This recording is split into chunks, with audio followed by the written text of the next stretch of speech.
hadn't been able to get anywhere near Stonewood for years.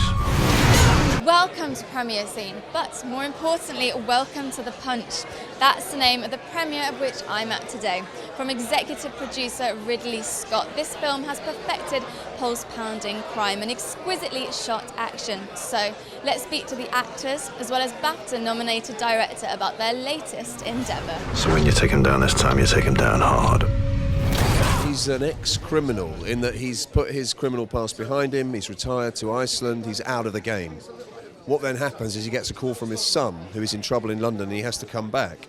Unfortunately, that reawakens the interest of a detective played by James McAvoy, because they had a run-in a few years before, and a cat and mouse chase starts around London.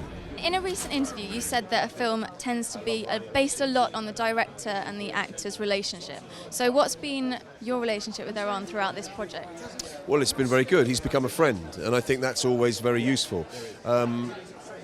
You need a director to be your mate behind the camera, because you need to believe them when they tell you something needs to be dialed up or taken down, or if they give you any direction at all, you've got to trust them, and I trust them.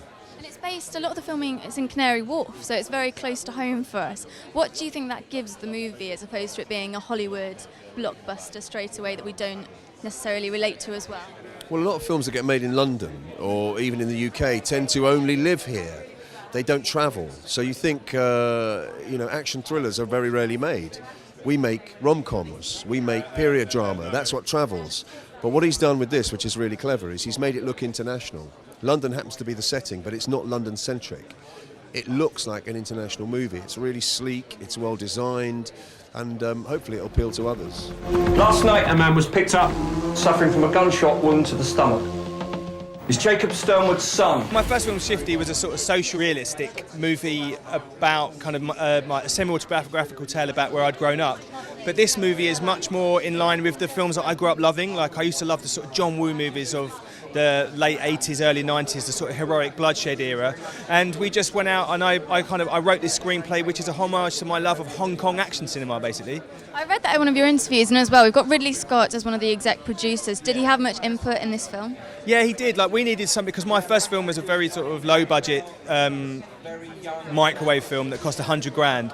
So we needed somebody like Ridley Scott to come on board as the executive producer and just give the project traction and like get it off the ground.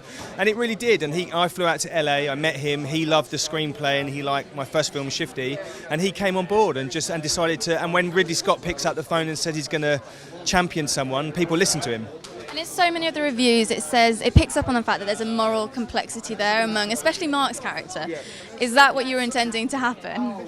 I think so. I wanted to make characters that were slightly more three-dimensional than you see in the modern crime thriller, and we wanted to make something that was more aspirational, that was more of a classy thriller that aspired to the sort of films that they make in America and France, and so I gave a lot of their characters backstory and a big history, and just made it as complex and three-dimensional as I could. And I did his first movie, Shifty, a few years back, and I think what he's tried to do is combine all the character nuances that you saw in that film, but apply it on a much bigger scale, which this is, with obviously a much bigger budget. But if you like your action films, this is really going to satisfy you. But also, the most important thing, it's character-led, so you become involved in the narrative and it really engage with the characters.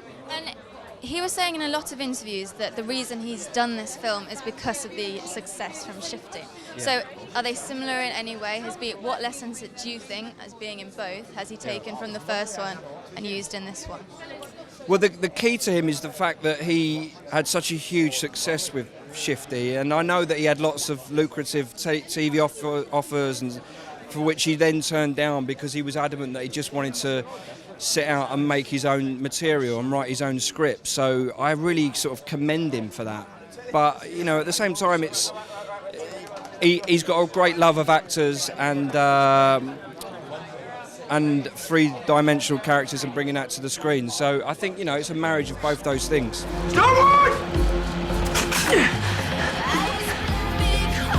Can you just take a step back for a minute? Tell me a bit about your character, if that's okay with you. A bit about my character? Your character, yes. Oh, Without giving too much away. Yeah, well, I was just saying, I always hate it on interviews when actors act like sort of amateur psychologists, you know, and they say, well, he's very deep and he's very dark and he had a traumatic childhood, and I don't know, you know, it's a good old-fashioned cops and robbers movie, and the character I play is a baddie, essentially, you know, and hopefully he's a bit more layered than that, but we find out as soon as we meet him he's kind of dark. And in a lot of the reviews it's saying that this film wants to be internationally appealing. So what elements does it possess that's going to make it that film? Well, I mean, it looks beautiful. I'll say that. It looks, you know, we make great movies in this country, and I think at the top end of the scale we make beautiful, lush movies, and then at the lower end of the scale we make brilliant kitchen sink dramas, you know, gritty sort of handheld films.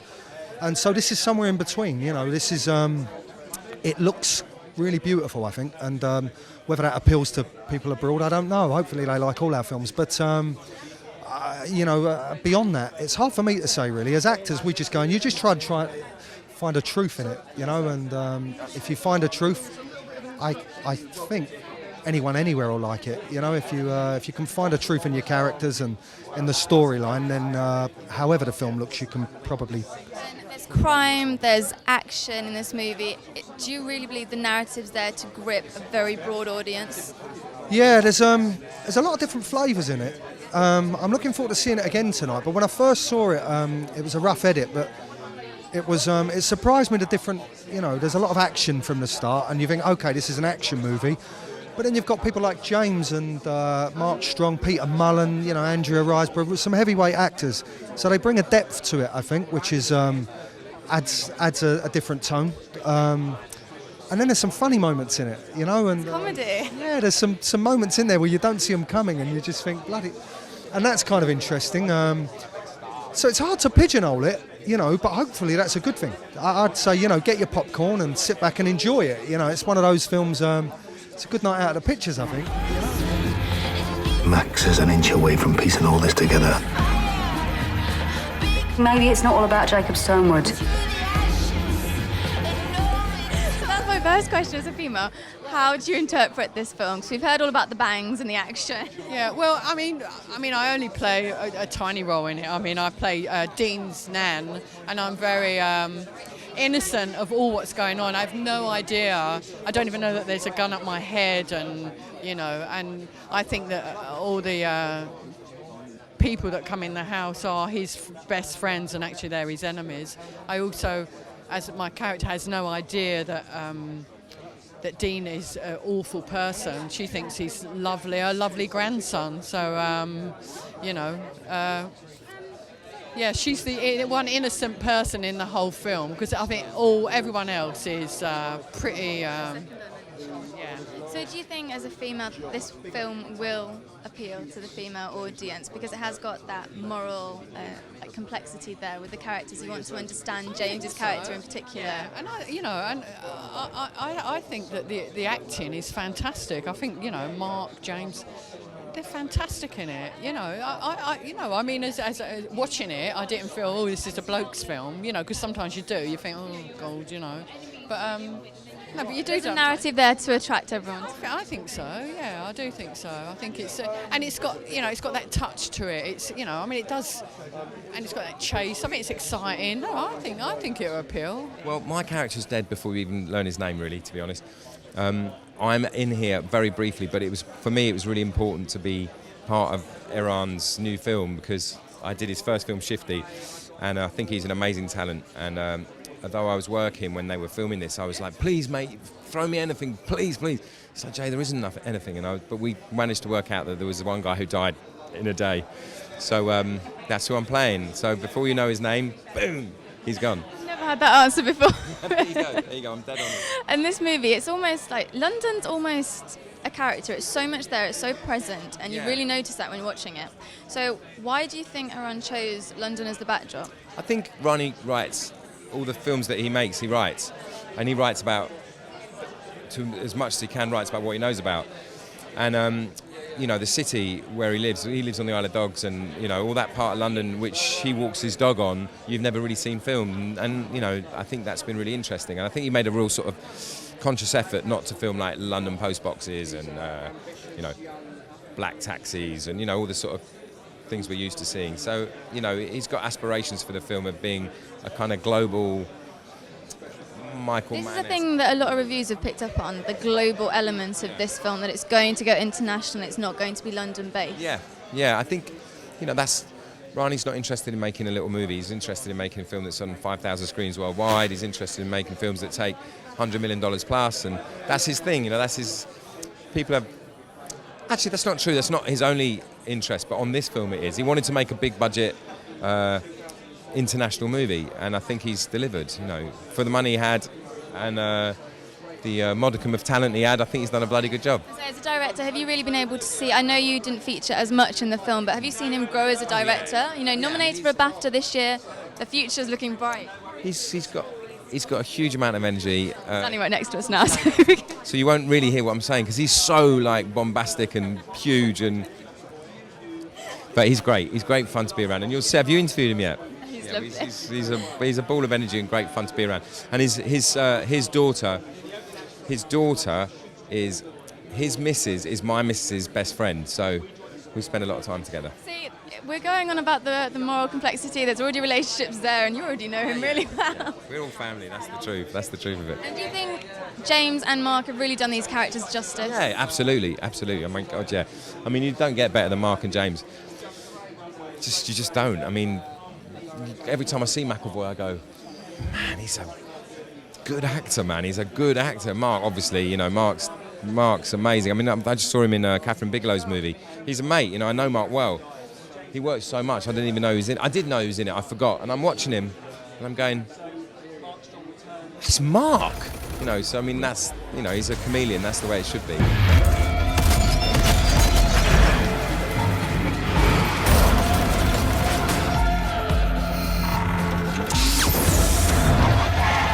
Why don't we just let off some fireworks while we're at it? I was involved in his first film, Shifty, and I'd heard about, you know, this new movie that he was making. I'm sort of like, where's the phone call? And then he rang me up and he was like, Maz, he said, I'm doing this movie, mate. It's got McAvoy, it's got Mark Strong, it's got Andrew Riseborough. I said, right, stop talking, I'm in, mate. You know, and I'd have swept the floor for him. And he went, look, Jason, he said, you know, it's all older than you, really. There's no young parts in there, but I'd love you to do this little cameo. And I said, yeah, of course, mate. So, yeah, I just feel really sort of privileged to be involved, really. You know, young actor in British film and working with all these amazing people. Yeah, I'm over the moon. So, How do you think he came to the decision to cast James and Mark being in the movie? Do you think that fitted perfectly? Yeah, I think, firstly, they're bloody brilliant. And I know Eran from the start. I know they were after some really great actors that bring a bit of class and integrity, and I think he definitely got that with McAvoy and Mark Strong. And I think they're both, you know, incredible British actors that are doing really well on a global, you know, on a global scale. So it's really exciting to be involved in a film like that. But yeah, no, I think he cast it, even from the script. I mean, he cast it absolutely spot on. Yeah. And what's your opinion on the narrative? Do you really think that it will grip this international appeal that he's going for? I hope so. I mean, cinematically, without a question. I've never seen a movie look so stunning based on London. I mean, it makes London look like a Hong Kong city. You know, it just looks incredible. So visually, they've completely pushed the boundary. You said to me this was a £50 million American movie. I said 100% yes, definitely. So on that level, 100%. And then casting people that have all got international calibre, like your Strongs and your McAvoys and Andrew Riseborough. Hopefully, please God, it will do. Yeah. And how do you think he got the inspiration for writing this movie after Shifty? Because he said, I just sat down and I thought, what movie do I want to make for a film buff? I've got no idea how Ryan come up with that because he's mental, but brilliantly mental. But he's such a film fan. Right, if you follow him on Twitter, if you're a film fan, you should follow him on Twitter because he's just you can just see that he's so passionate about film and he's always watching these sort of mad films that I've never even heard of. So absolutely, like, yeah. So I think his sort of inspirations come from a whole range of places. So he probably just I want to make a mad movie that looks like Singapore. Okay, done. He'd written something on his hand. Punch 119. Get down! Well, after speaking with all the actors and Eran Creevy himself, it seems clear that this film will certainly go global. So don't miss it. Go to the cinema and check it out. I'm Sara Hartill and you've watched Premiere Scene.